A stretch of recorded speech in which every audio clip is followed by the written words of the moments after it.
परिचय।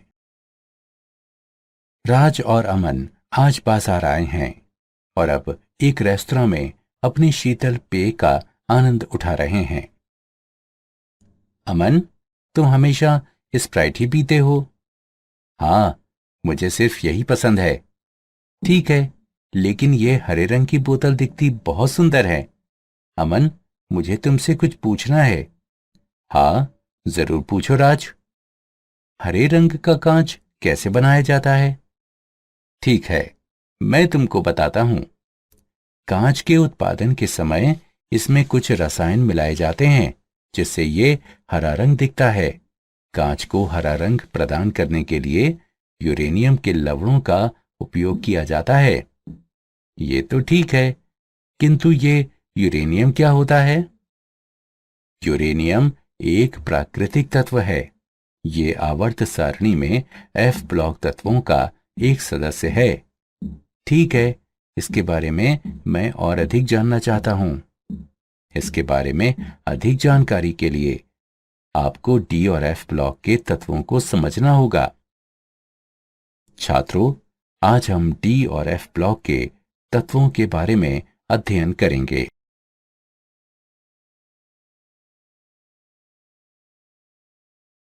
उद्देश्य।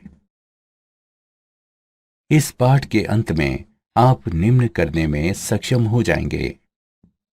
वर्ग 17 के तत्वों को परिभाषित करना। वर्ग 17 के तत्वों के भौतिक तथा रासायनिक गुणों की व्याख्या करना। वर्ग 17 के तत्वों के हैलाइडों और ऑक्साइडों का वर्णन करना। फ्लोरीन के असामान्य गुणों का विश्लेषण करना। क्लोरीन के निर्माण और इसके गुणों की व्याख्या करना। अंतरा हैलोजन यौगिकों के बारे में जानना। वर्ग 18 के तत्वों को परिभाषित करना। वर्ग 18 के तत्वों के भौतिक तथा रासायनिक गुणों की व्याख्या करना।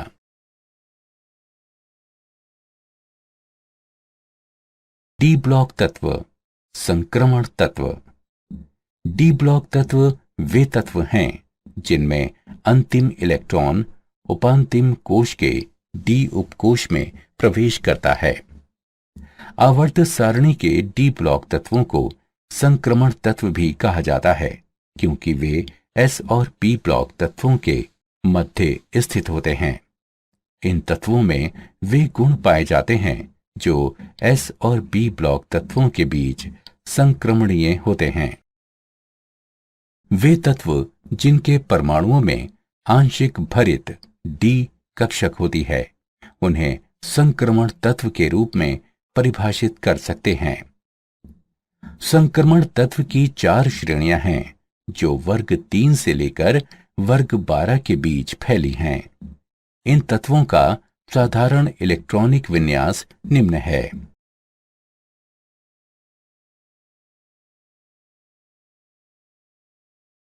इलेक्ट्रॉनिक विन्यास।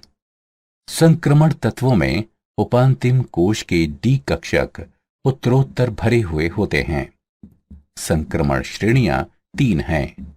ये इस प्रकार हैं। पहली संक्रमण श्रेणी में 3 डी कक्षकों का भराव शामिल है। ये स्कैंडियम से शुरू होकर जिंक तक जाती हैं।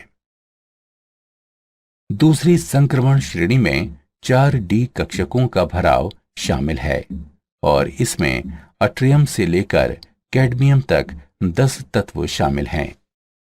तीसरी संक्रमण श्रेणी में 5 डी कक्षकों का भराव शामिल है। ये लैंथेनम से शुरू होकर मरकरी तक जाती है।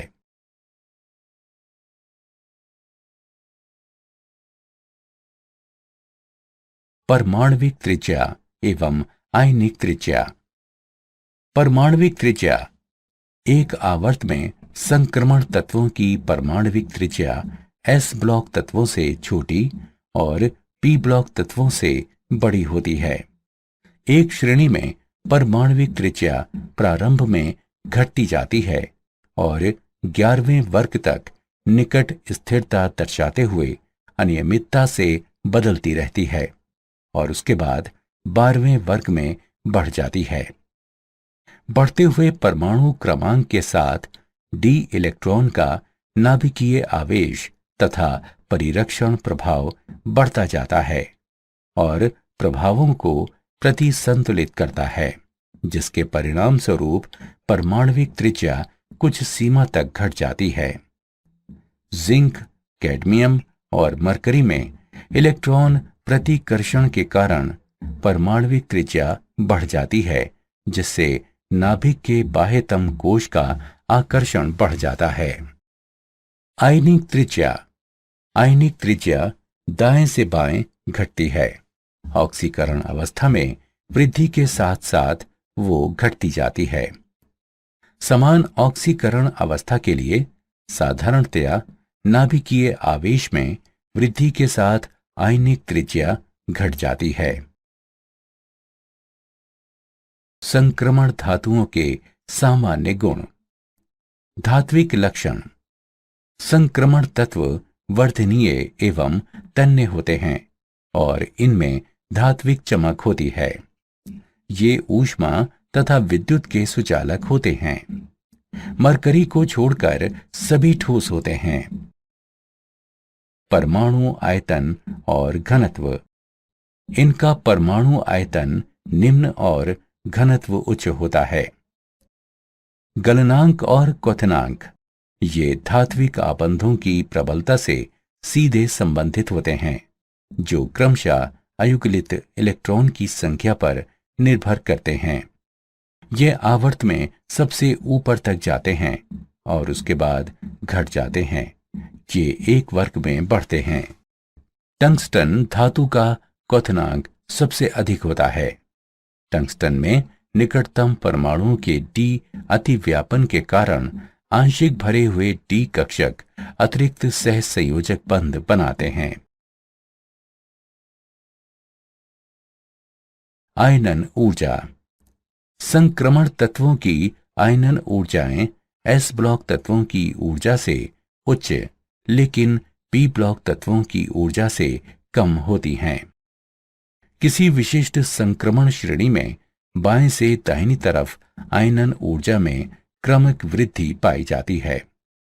मुख्य रूप से नाभिकीय आवेश में वृद्धि के कारण आयनन ऊर्जा में वृद्धि होती है। 3D और 4D संक्रमण तत्वों की तुलना में 5D संक्रमण तत्वों में उच्च आयनन ऊर्जा होती है। 4F के इलेक्ट्रॉन द्वारा नाभिक के अप्रभावित परिरक्षण के कारण इन तत्वों में अधिक प्रभावी नाभिकीय आवेश की वजह से ऐसा होता है। ऑक्सीकरण अवस्था। श्रेणी के प्रथम और अंतिम तत्वों को छोड़कर शेष सभी संक्रमण तत्व परिवर्तनीय ऑक्सीकरण अवस्थाएं दर्शाते हैं।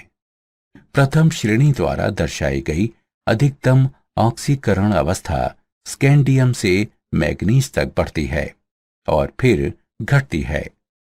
प्रथम श्रेणी की सामान्य ऑक्सीकरण अवस्था +3 है। +2 और +3 निम्न स्तरों में संक्रमण तत्वों के यौगिक अधिकतर आयनिक होते हैं और उच्च ऑक्सीकरण अवस्थाओं के वे सहसंयोजक होते हैं। उदाहरणार्थ ZnCl2 और CdCl2 स्वभाव से आयनिक है और Cr2 O7 2 ऋणायन एवं MnO 4 ऋणायन स्वभाव से सहसंयोजक है।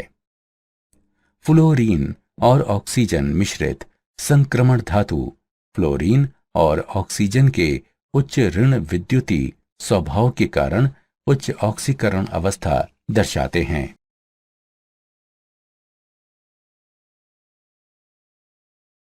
मानक इलेक्ट्रोड विभव। इलेक्ट्रोड विभव एक धातु इलेक्ट्रोड पर उत्पन्न विद्युत विभव है, जो तब उत्पन्न होता है जब ये इलेक्ट्रोड से इलेक्ट्रॉन ग्रहण करके अपने आयनों के विलयन के साथ साम्यावस्था में होता है। आयनन एंथैल्पी, ऊर्ध्वपातन ऊर्जा तथा जल योजन ऊर्जा में अनियमित परिवर्तन के कारण इलेक्ट्रोड विभव में अनियमित परिवर्तन होता है। पूरी श्रेणी में E0 का मान बाएं से दाएं घटता जाता है। Mn2+ एवं Zn2+ तथा Ni2+ जलयोजन की उच्च ऋणात्मक एंथैल्पी की स्थिति में उनके अपूर्ण भरित या पूर्ण भरित 3D कक्षकों के कारण मैग्नीज, निकेल और जिंक के मान अपेक्षित मानों से अधिक होते हैं। अपचायक गुणधर्म। प्रथम संक्रमण श्रेणी के धातुओं का मानक इलेक्ट्रोड विभव प्रायः उच्च होता है, इसलिए वे अपने आयनों से आसानी से ऑक्सीकृत हो जाते हैं। इसलिए उन्हें अच्छा अपचायक होना चाहिए, लेकिन वे नहीं हैं क्योंकि उनकी वाष्पीकरण ऊष्मा आयनन विभव उच्च होता है और जलयोजन ऊष्मा निम्न होती है। चूंकि तांबे का ऑक्सीकरण विभव ऋणात्मक है, इसलिए उसकी Cu2+ आयनों में बदलने की प्रवृत्ति कम होती है और ये अम्ल विलयनों से H+ आयन मुक्त नहीं करता। मूल्यांकन। आगे बढ़ने से पहले आइए जानें कि आपने कितना सीखा। सही विकल्प को उठाकर उसके संगत स्थान पर रखें।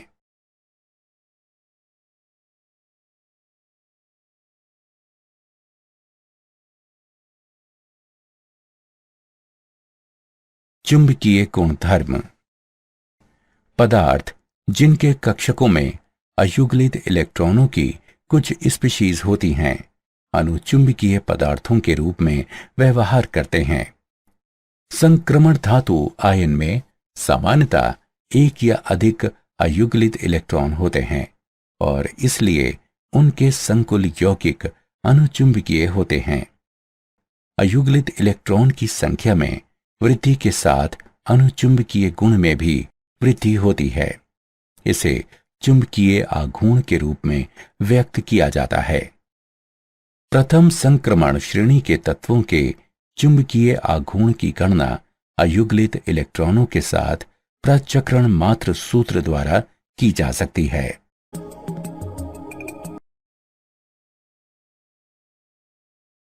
संकुल यौगिकों का बनना। संक्रमण तत्वों में लुईस क्षारकों के साथ समन्वय संकुल बनाने की तीव्र प्रवृत्ति होती है। इन वर्गों को लिगंड कहा जाता है। एक लिगंड सामान्यतः एक तटस्थ अणु या एक ऋणायन होता है। उदाहरणार्थ FeCN6 4 ऋणायन, NiCN4 2 ऋणायन और PtCl4 2 ऋणायन। संक्रमण धातुओं की संकुल यौगिक बनाने की अधिक क्षमता निम्न तथ्यों के कारण है। वे छोटे आकार के होते हैं। वे उच्च आवेशित आयन होते हैं। लिगंड द्वारा प्रदान किए गए एकल इलेक्ट्रॉन युग्म को स्वीकार करने के लिए उनके पास रिक्त निम्न ऊर्जा वाले कक्षक होते हैं। संकुल यौगिक जिनमें धातु +3 ऑक्सीकरण अवस्था में है, वे सामान्यतः +2 ऑक्सीकरण अवस्था की तुलना में अधिक स्थायी होते हैं। रंगीन आयनों का बनना। संक्रमण धातु आयन और उनके यौगिक प्रायः रंगीन होते हैं। एक मुक्त पृथक गैसीय संक्रमण धातु आयन में 5D कक्षक अपहिरासित होते हैं। वास्तविक स्थिति में आयन या तो विलायक अणुओं से या फिर लिगेंड से घिरे होंगे। घिरे हुए वर्ग D कक्षकों की ऊर्जा को प्रभावित करते हैं और सामान्यतः वे अलग अलग ऊर्जा वाले D कक्षकों के 2 समूहों में विभाजित हो जाते हैं। ये बहुत ही कम ऊर्जा अंतर के संगत होती है और इसलिए प्रकाश दृश्य प्रक्षेत्र में अवशोषित हो जाता है। इसलिए जब श्वेत प्रकाश इन संकुल यौगिकों पर पड़ता है तो वे इलेक्ट्रॉन के संवर्धन के लिए एक विशिष्ट रंग की तरंग दैर्ध्य अवशोषित करते हैं और पदार्थ पूरक रंग जैसा दिखता है।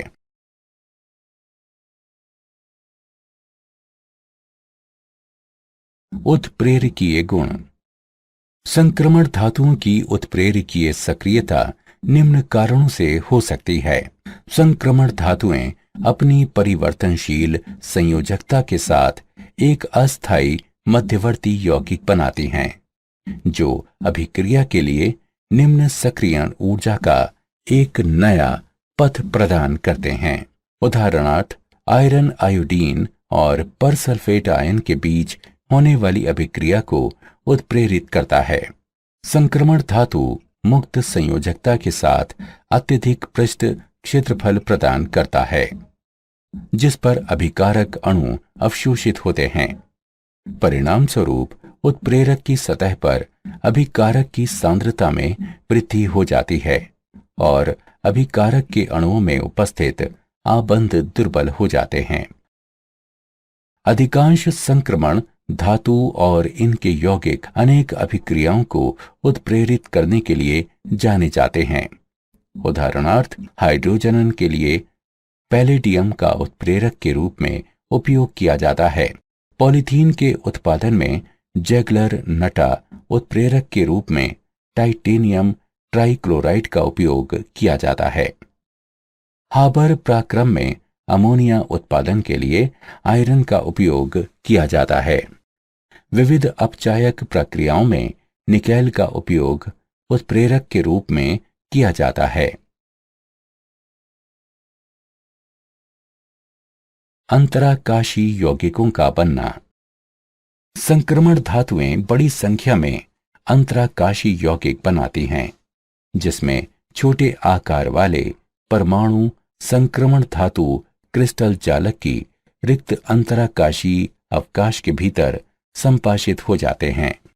इनमें जो आबंध होते हैं वो ना तो आयनीय होते हैं और न ही सहसंयोजी। उदाहरणार्थ, Mn4n और Fe3H। क्रिस्टल जाल में उपस्थित छोटे परमाणु संक्रमण धातुओं की वर्तनीयता और तन्यता घटा देते हैं, लेकिन उनकी तनन सामर्थ्य बढ़ा देते हैं। उदाहरणार्थ, अंतराकाशी अवकाशों में संपाशित कार्बन की उपस्थिति के कारण कास्ट आयरन और स्टील कठोर हो जाते हैं। इनके गलनांक उच्च होते हैं तथा रासायनिक रूप से ये निष्क्रिय होते हैं। मिश्रातुओं का बनना। एक मिश्रातु उन दो या अधिक तत्वों का सजातीय संकर है जिनमें एक धातु होती है, जहां परिणामी पदार्थ में धात्विक गुण पाए जाते हैं। इसके गुण इसके घटकों के गुणों से अलग होते हैं। संक्रमण तत्वों के परमाणु आकार लगभग समान होते हैं, इसलिए ये तत्व अपने क्रिस्टल जालक में अपनी स्थितियों को पारस्परिक रूप से प्रतिस्थापित कर सकते हैं और संक्रमण धातुओं के बीच अनेक मिश्रातु संभव हो सकती हैं। उदाहरणार्थ, पीतल, कांसा और विविध प्रकार के स्टील। इस प्रकार निर्मित मिश्रातु अपेक्षाकृत कठोर होते हैं और इनके गलनांक उच्च होते हैं। संक्रमण तत्वों के कुछ महत्वपूर्ण यौगिक। संक्रमण धातुएं ऑक्सीजन, नाइट्रोजन, हैलोजन, सल्फर और कार्बन जैसी अधातुओं के साथ अभिक्रिया करके द्विअंगी यौगिक प्राप्त करते हैं। इनमें से कुछ यौगिक औद्योगिक अनुप्रयोगों के लिए महत्वपूर्ण होते हैं। प्रथम संक्रमण श्रेणी की धातुएं विविध ऑक्साइड बनाती हैं, जिनमें धातुएं अलग अलग ऑक्सीकरण अवस्थाओं में उपस्थित होती हैं। ये ऑक्साइड स्वभाव में अम्लीय, क्षारीय अथवा उभयधर्मी हो सकते हैं। स्थायी ऑक्साइडों को मोटे प्रकार से दर्शाया गया है। ए अम्लीय, बी क्षारीय और सी उभयधर्मी ऑक्साइड के स्वभावों को दर्शाते हैं। ये ऑक्साइड प्रायः उच्च ताप पर संक्रमण धातुओं को ऑक्सीजन के साथ गर्म करके बनाए जाते हैं। जब धातु निम्न ऑक्सीकरण अवस्था पर होती है तब ऑक्साइड स्वभाव से क्षारीय होते हैं, और जब धातु उच्च ऑक्सीकरण अवस्था पर होती है तब ऑक्साइड स्वभाव से अम्लीय होते हैं। जब धातु मध्यवर्ती ऑक्सीकरण अवस्था पर होती है तब ऑक्साइड सामान्यतः उभयधर्मी होते हैं। किसी भी संक्रमण धातु के ऑक्साइडों में उच्चतम ऑक्सीकरण अवस्था इनकी वर्ग संख्या के समान होती है। धातु की ऑक्सीकरण संख्या में वृद्धि के साथ ऑक्साइड के आयनिक गुण में कमी आती है। ऑक्सोधनायन लवण बनाने के लिए क्षारीय तथा उभयधर्मी ऑक्साइडों को अम्लों और क्षारों में घोला जाता है। मूल्यांकन। आगे बढ़ने से पहले आइए जानें कि आपने कितना सीखा।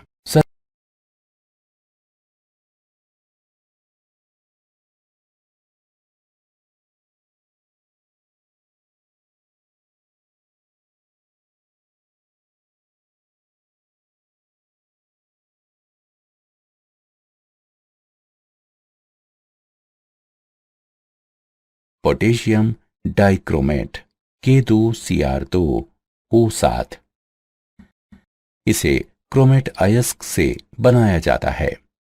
अयस्क का पाउडर बनाने के बाद उसे वायु की उपस्थिति में Na2CO3 के साथ संगलित किया जाता है तो सोडियम क्रोमेट प्राप्त होता है और CO2 मुक्त होती है। उसके बाद संकलित द्रव्यमान को जल से छान लिया जाता है क्योंकि सोडियम क्रोमेट जल में घुलनशील होता है, इसलिए ये विलयन में चला जाता है और Fe2O3 शेष रह जाता है। सोडियम क्रोमेट विलयन को सल्फ्यूरिक अम्ल के साथ संसाधित करने से सोडियम क्रोमेट सोडियम डाइक्रोमेट में परिवर्तन हो जाता है। सोडियम सल्फेट कम घुलनशील होता है, इसलिए इसे डेका हाइड्रेट के रूप में क्रिस्टलित करके निस्यंदन द्वारा हटा दिया जाता है। सोडियम डाइक्रोमेट का विलयन पोटेशियम क्लोराइड की निश्चित मात्रा के साथ गर्म किया जाता है क्योंकि पोटेशियम डाइक्रोमेट सोडियम लवण की तुलना में बहुत कम घुलनशील होता है, इसलिए ठंडा करने पर इसके नारंगी रंग के क्रिस्टल क्रिस्टलीकृत हो जाते हैं। पोटेशियम डाइक्रोमेट के गुण। यह एक नारंगी रंग का क्रिस्टलीय ठोस है जिसका गलनांक 670 केल्विन है। ठंडे जल में यह थोड़ा सा विलय है, लेकिन गर्म जल में यह पूरी तरह से विलय है। उच्च तापमान पर गर्म करने से ये अपघटित हो जाता है और ऑक्सीजन मुक्त करता है। अम्लीय माध्यम में ये प्रबल ऑक्सीकरण कर्मक के रूप में कार्य करता है। जब किसी क्लोराइड को ठोस K2Cr2O7 और सांद्र सल्फ्यूरिक अम्ल के साथ गर्म किया जाता है तो क्रोमिल क्लोराइड की नारंगी लाल वाष्प निकलती है। जब इस वाष्प को NaOH के घोल से गुजारा जाता है तो ये Na2CrO4 बनने के कारण पीले रंग की हो जाती है। डाइक्रोमेट आयन का अम्लीय विलयन CrO5 CrOO2 दो बनने के कारण H2O2 के साथ गहरा नीला रंग बनाती है। क्रोमेट का डाइक्रोमेट में अंतरा रूपांतरण। क्रोमेट आयन चतुष्फलकीय होता है, जबकि डाइक्रोमेट आयन में दो चतुष्फलकों के शीर्ष 126 अंश के क्रोमियम ऑक्सीजन क्रोमियम आबंध कोण के साथ एक कोने की साझेदारी करते हैं। क्रोमेट और डाइक्रोमेट आयन के बीच लगभग 4 pH पर साम्यावस्था आती है। इनका जलीय विलयन में अंतरा रूपांतर होता है। जो विलयन के पीएच पर निर्भर करता है। अम्ल मिलाने से क्रोमेट आयन डाइक्रोमेट आयनों में बदल जाते हैं, जबकि क्षार मिलाने से डाइक्रोमेट आयन क्रोमेट आयन में बदल जाते हैं। क्रोमियम की ऑक्सीकरण अवस्था डाइक्रोमेट और क्रोमेट में वही रहती है।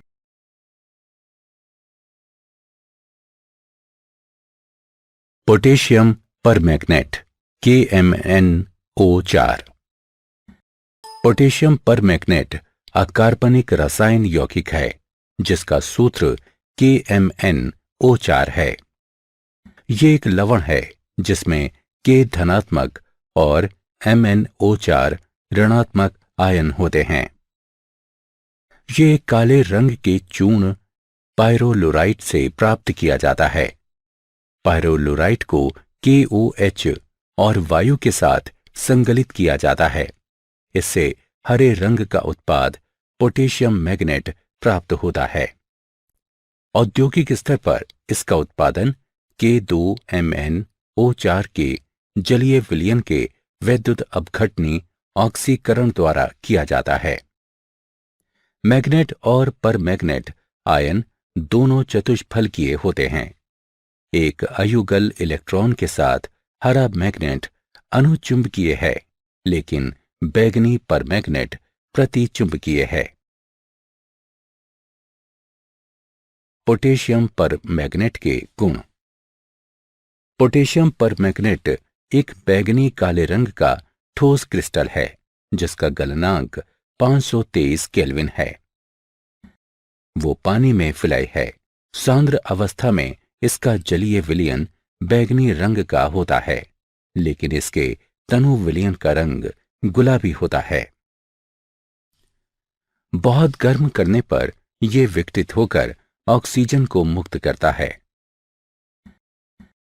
पोटेशियम परमैग्नेट को क्षारों के साथ गर्म करने से वो पोटेशियम मैग्नेट में बदल जाता है और ऑक्सीजन मुक्त होती है।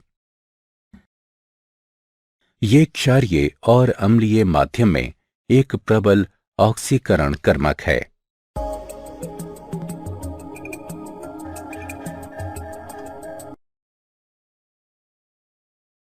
पोटेशियम परमैग्नेट के उपयोग। पोटेशियम परमैग्नेट के कुछ महत्वपूर्ण उपयोग निम्नलिखित हैं। इसका उपयोग रोग संक्रमण नाशी और कीटाणुनाशी के रूप में किया जाता है। KMnO4 के अत्यधिक तनु विलयन का उपयोग जख्मों को साफ करने के लिए किया जाता है। इसका उपयोग प्रयोगशाला और उद्योग में ऑक्सीकरण कर्मक के रूप में किया जाता है। इसका विरचन कार्बनिक रसायन शास्त्र में ऑक्सीकारक और बेयर के अभिकर्मक के रूप में उपयोग किया जाता है। इसका उपयोग दुर्गंध युक्त कुएं के पानी की शुद्धिकरण के लिए किया जाता है। इसका उपयोग फेरस लवणों, ऑक्सैलिक अम्ल और ऑक्सलेट के आयतनी मापन में किया जाता है। मूल्यांकन। आगे बढ़ने से पहले आइए जानें कि आपने कितना सीखा। सही विकल्प पर क्लिक करें।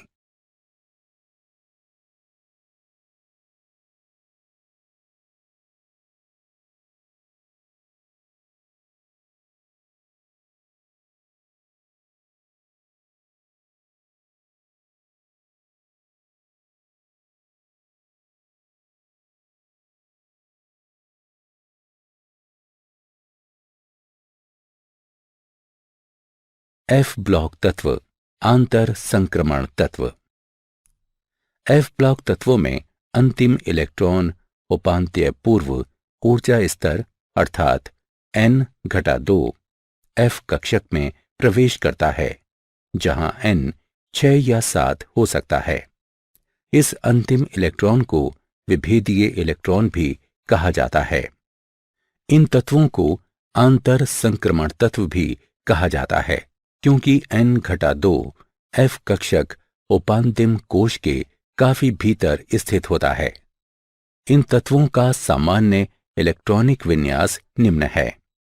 इस आधार पर कि विभेदीय इलेक्ट्रॉन 4f कक्षक में या फिर 5f कक्षक में प्रवेश करता है, आंतर संक्रमण तत्वों की दो श्रेणियां हैं, लैंथेनॉइड और एक्टिनॉइड। लैंथेनॉइड। जब विभेदीय इलेक्ट्रॉन 4f कक्षकों के किसी एक कक्षक में प्रवेश करता है, तब कहा जा सकता है कि वो तत्व आंतर संक्रमण तत्वों की प्रथम श्रेणी से संबंधित है। लैंथेनम के बाद के 14 तत्व इस श्रेणी के सदस्य हैं। इन्हें लैंथेनॉइड कहते हैं क्योंकि आवर्त सारणी में ये लैंथेनम के काफी सन्निकट पाए जाते हैं। इन सभी तत्वों के परमाणुओं के इलेक्ट्रॉनिक विन्यास में 6s2 एक समान है, परंतु 4f स्तर पर परिवर्तनशील निवेशन है। अधिकांश तत्वों में एकल 5d इलेक्ट्रॉन को 4f स्तर तक पहुंचाना प्रभावशाली ढंग से अनुकूल है। सीरियम, गैडोलीनियम और ल्यूटीशियम में 5d1 विन्यास है क्योंकि वे अर्धभरित 4f स्तर को छोड़ देते हैं, जिससे उन्हें अति स्थायित्व प्रदान होता है। लैंथेनॉइड के भौतिक गुण। सभी लैंथेनॉइड चांदी की तरह श्वेत तथा नरम धातुएं हैं। लैंथेनॉइड के कुछ गुणधर्म निम्न प्रकार के हैं। रंग। अनेक त्रिसंयोजी लैंथेनॉइड आयन ठोस अवस्था तथा विलयन में रंगीन होते हैं। इन रंगों के कारण अयुग्लित f इलेक्ट्रॉनों की संख्या पर निर्भर होता है और f से f संक्रमण तक उत्पन्न होते हैं। उदाहरणार्थ Pr3+ हरा है और Pm3+ गुलाबी है। घनत्व। लैंथेनॉइडों का घनत्व उच्च होता है, जो 6.77 से 9.74 ग्राम प्रति घन सेंटीमीटर तक होता है। परमाणु क्रमांक की वृद्धि के साथ साथ इनके घनत्व में भी वृद्धि होती है। गलनांक और क्वथनांक। इनके गलनांक और क्वथनांक उच्च होते हैं और परमाणु क्रमांक में वृद्धि के साथ इनमें भी वृद्धि होती है। ऐसा इसलिए है क्योंकि आकार घटने से परमाणु के बीच आकर्षण बढ़ता है।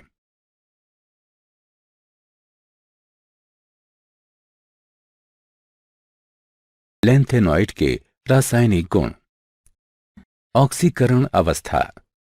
प्रथम 3 आयनन ऊर्जाओं का योग न्यून होता है और इसलिए सबसे सामान्य और स्थिर ऑक्सीकरण अवस्था +3 है। चुंबकीय व्यवहार। Ln3+ आयन सामान्यतः अनुचुंबकीय व्यवहार करते हैं क्योंकि उनके f कक्षकों में अयुग्लित इलेक्ट्रॉन उपस्थित होते हैं। La3+ और Ce4+ में F0 विन्यास होता है और Lu3+ में F14 विन्यास होता है, जिससे वे प्रतिचुंबकीय होते हैं। रासायनिक व्यवहार। श्रेणी के आरंभ वाले सदस्य कैल्शियम की तरह बहुत क्रियाशील होते हैं, लेकिन बढ़ते परमाणु क्रमांक के साथ ये एल्यूमिनियम की तरह व्यवहार करते हैं। लैंथेनॉइड आकुंचन। त्रिधनात्मक लैंथेनॉइड की परमाणविक त्रिज्याएं और आयनिक त्रिज्याएं वर्ग में नीचे की ओर क्रमशः घटती जाती हैं। हालांकि परमाणविक त्रिज्याएं अनियमितता दर्शाती हैं, परंतु आयनिक त्रिज्याएं वर्ग में नीचे की ओर नियमितता से घटती हैं। 14 लैंथेनॉइड तत्वों पर आकुंचन का संचयी प्रभाव काफी सराहनीय है। इसे लैंथेनॉइड आकुंचन कहते हैं। लैंथेनॉइड श्रेणी में परमाणु क्रमांक में वृद्धि के साथ प्रत्येक प्रोटॉन नाभिक से जुड़ जाता है। अतिरिक्त इलेक्ट्रॉन 4f कक्षकों को भरने चला जाता है। 4f इलेक्ट्रॉन आंतरिक कोशों में स्थित होते हैं। इसलिए वे नाभिकीय आवेश के परिरक्षण में बहुत प्रभावी नहीं होते हैं। इसलिए इलेक्ट्रॉन अभ्र के संकुचन के कारण इलेक्ट्रॉनों को नाभिक के निकट खींच लिया जाता है। परिणाम स्वरूप लेंथेनॉइड के आकार में क्रमिक ह्रास होता है, जबकि परमाणु क्रमांक में वृद्धि होती है।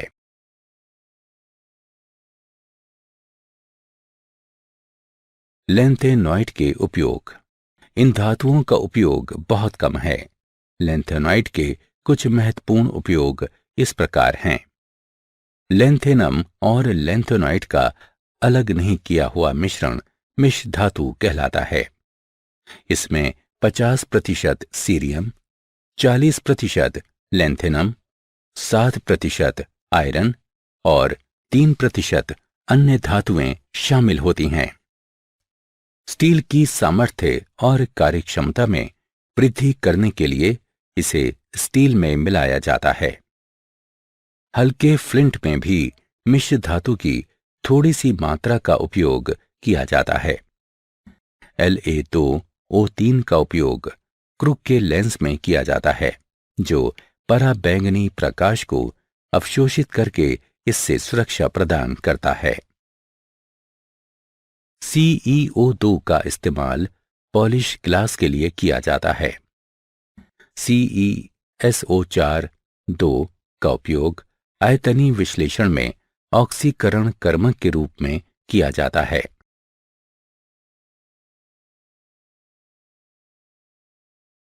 एक्टिनॉइड।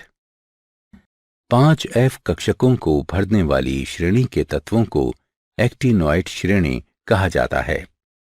ये एक्टिनियम का अनुसरण करते हैं और इनमें थोरियम से लॉरेंशियम तक 14 तत्व शामिल होते हैं। आवर्त सारणी में वे एक्टिनियम के तुरंत बाद आने के कारण उन्हें ये नाम दिया गया है। उन्हें द्वितीय आंतर संक्रमण श्रेणी भी कहा जाता है। उनका इलेक्ट्रॉनिक विन्यास 7s2 है और 5F और 6D उपकोशों में परिवर्तनशील निवेश होता है। एक्टिनॉइड रेडियो सक्रिय तत्व है। प्रारंभिक सदस्यों की अर्धायु अपेक्षाकृत अधिक होती है और बाद वाले तत्वों के अर्धायु मान 1 दिन से लेकर 3 मिनट तक के होते हैं। एक्टिनॉइड के गुण। सभी एक्टिनॉइड चांदी जैसी श्वेत धातुएं हैं। ये तत्व रेडियो सक्रिय होते हैं। यूरेनियम के बाद सभी तत्व कृत्रिम है। इनका घनत्व उच्च होता है। इनका गलनांक औसतन उच्च होता है, परंतु संक्रमण तत्वों से काफी कम होता है। आयनिक आकार। F इलेक्ट्रॉनों द्वारा नाभिक के दुर्बल परिरक्षण के कारण आयन का आकार श्रेणी के एक तत्व से दूसरे तत्व तक क्रमिक घटता है। इसे एक्टिनॉइड आकुंचन कहा जाता है।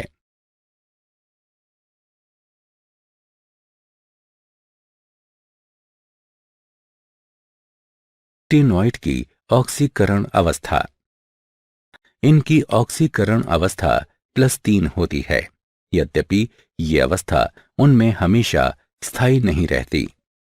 प्रथम 4 तत्वों की अत्यधिक स्थायी ऑक्सीकरण अवस्थाएं इस प्रकार हैं: थोरियम +4, प्रोटैक्टीनियम +5, यूरेनियम +6 और नेपटूनियम +5। प्लूटोनियम +3 से +7 तक की सभी ऑक्सीकरण अवस्थाएं दर्शाता है। फिर भी उसकी अत्यधिक स्थायी अवस्था प्लूटोनियम +4 है। अमेरिसियम और शेष एक्टिनॉइड की ऑक्सीकरण अवस्था +3 पर अत्यधिक स्थायी है। एक्टिनॉइड के उपयोग। एक्टिनॉइड के महत्वपूर्ण उपयोग निम्न हैं। बिजली उत्पादन के समय परमाणविक भट्टी में थोरियम का उपयोग किया जाता है। कैंसर के उपचार में भी थोरियम का उपयोग किया जाता है। रिएक्टरों में नाभिकीय ईंधन के रूप में यूरेनियम का उपयोग किया जाता है। कांच को हरा रंग प्रदान करने के लिए यूरेनियम लवणों का उपयोग किया जाता है। परमाणु रिएक्टरों में ईंधन के रूप में और परमाणु बम बनाने में भी प्लूटोनियम का उपयोग किया जाता है। लैंथेनॉइड और एक्टिनॉइड में तुलना। लैंथेनॉइड में अंतिम इलेक्ट्रॉन 4f कक्षक में प्रवेश करता है, जबकि एक्टिनॉइड में 5f कक्षक में प्रवेश करता है। लैंथेनॉइड का सामान्य इलेक्ट्रॉनिक विन्यास निम्न है, जबकि एक्टिनॉइड का सामान्य इलेक्ट्रॉनिक विन्यास निम्न है। लैंथेनॉइड में परमाणु आकार में ह्रास अनियमित है, परंतु त्रिधनायन के आकार का ह्रास नियमित है, जबकि एक्टिनॉइड में परमाणु एवं आयनिक आकार में क्रमिक ह्रास पाया जाता है। लैंथेनॉइड में मुख्य और सामान्य ऑक्सीकरण अवस्था +3 है। कुछ तत्व +2 और +4 की ऑक्सीकरण अवस्था भी दर्शाते हैं, जबकि एक्टिनॉइड में संयुक्त ऑक्सीकरण अवस्था +3 है, लेकिन ये हमेशा स्थायी अवस्था नहीं है। लैंथेनॉइड आसानी से संकुल यौगिक नहीं बनाते हैं, जबकि एक्टिनाइडों में संकुल यौगिक बनाने की तीव्र प्रवृत्ति होती है। लैंथेनॉइड के यौगिक कम क्षारीय होते हैं, जबकि एक्टिनॉइड के यौगिक अधिक क्षारीय होते हैं। प्रोमेथियम के अलावा शेष लैंथेनॉइड रेडियो निष्क्रिय होते हैं, जबकि सभी एक्टिनॉइड रेडियो सक्रिय होते हैं। मूल्यांकन। आगे बढ़ने से पहले आइए जानें कि आपने कितना सीखा। सही विकल्प को उठाकर उसके संगत स्थान पर रखें।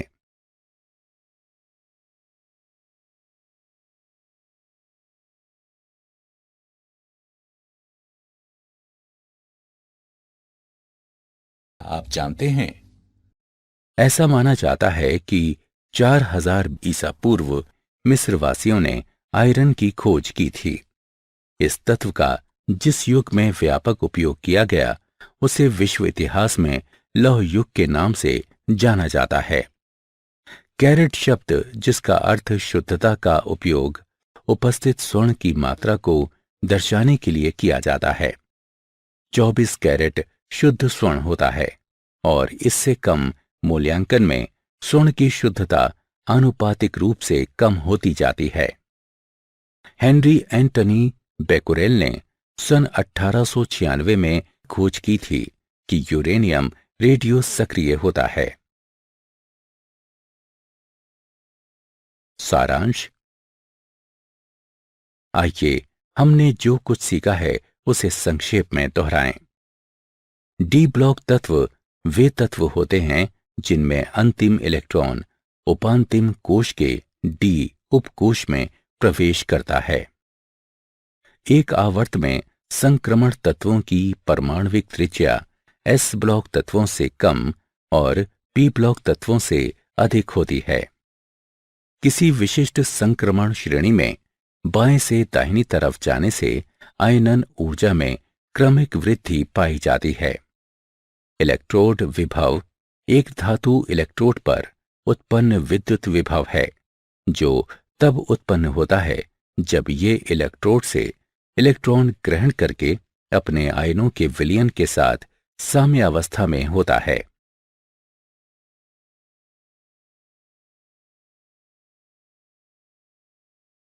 संक्रमण धातु आयन में सामान्यतः एक या अधिक अयुग्लित इलेक्ट्रॉन होते हैं और इसलिए उनके संकुल यौगिक सामान्यतः अनुचुंबकीय होते हैं। पोटेशियम परमैंगनेट एक काले रंग के चूर्ण पायरोलोराइट से प्राप्त किया जाता है। पायरोलोराइट को KOH और वायु के साथ संगलित किया जाता है। इससे हरे रंग का उत्पाद पोटेशियम मैग्नेट प्राप्त होता है। तत्वों की श्रेणियां जिनमें विभेदीय इलेक्ट्रॉन 4f कक्षकों की किसी एक कक्षक में प्रवेश करता है। उन्हें लेंथेनॉइड श्रेणी कहते हैं। 5F कक्षकों को भरने वाले श्रेणी के तत्वों को एक्टिनॉइड श्रेणी कहा जाता है।